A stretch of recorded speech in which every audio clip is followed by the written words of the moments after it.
न का कुन फयकून हुई न का मूरत माह। चए थो हीअ दुनिया कान हुई, चंड बि कोन हुयो, पोइ शाह साहिबु सिज जो ज़िक्र छो न कयो आहे। दोस्तो अस्सलाम वालेकुम। दोस्तो में त तव्हां सभु ख़ुशबाश हूंदो। शाह लतीफ़ जो बैत ॿुधो। शाह साहिबु हीउ जेको बैत पढ़ियो आहे, हिन में बि राज़ आहे, माम आहे, ॿुधिजो। ॾिसो, न का कुन फयकून हुई न का मूरत माह। चवे थो त दुनिया त कान थी, कुन फयकून अरबी लफ़्ज़ आहे, कुन थी पियो। चए थो अलाह साईं अञा कुझु बि न ठाहियो। त चंड जो ज़िक्र कयो आहे शाह साहिबु, सिज जो न कयो अथई।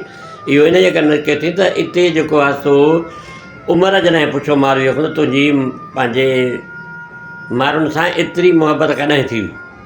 त पोइ शाह साहिबु इहो बैत पढ़ियो आहे, मारवीअ जे अंदर जी ॻाल्हि ॿुधाई अथई त न का कुन फयकून हुई न का मूरत माह। चए थो चंड बि कोन हुयो, दुनिया त कान हुई, चंड बि कोन हो, त मां तोखे तारीख़ कहिड़ी ॿुधायां या उहो तोखे महीनो कहिड़ो ॿुधायां त कॾहिं मुंहिंजी मुहबत थी। न का कुन फयकून हुई न का मूरत माह, न का सुध सवाब जी, न का गर्ज़ गुनाह। चए थो त न का जेको आहे सो नेकी जी ख़बर, न का गुनाह सां वास्तो।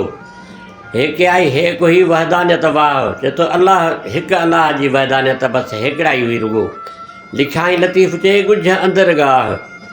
चए थो त राज़ में राज़ लिखियईं, राज़ में राज़ वेठो ॻोल्ह। अखियुनि ऐं अरवाह उहा साञाह सिपरी। चए थो अखियुनि ऐं रूह खे उहा सुञाणप आहे मुंहिंजे सुपरीअ जी। इन खां बैत गॾु ॿियो बि पढ़ां। अलस्त बिरब्बिकुम जॾहिं कनि पियोनि, कालू भला करबसीं तॾहिं तित चयोमि, तंहिं वेर कयोमि वचन वेड़ी चनसीं।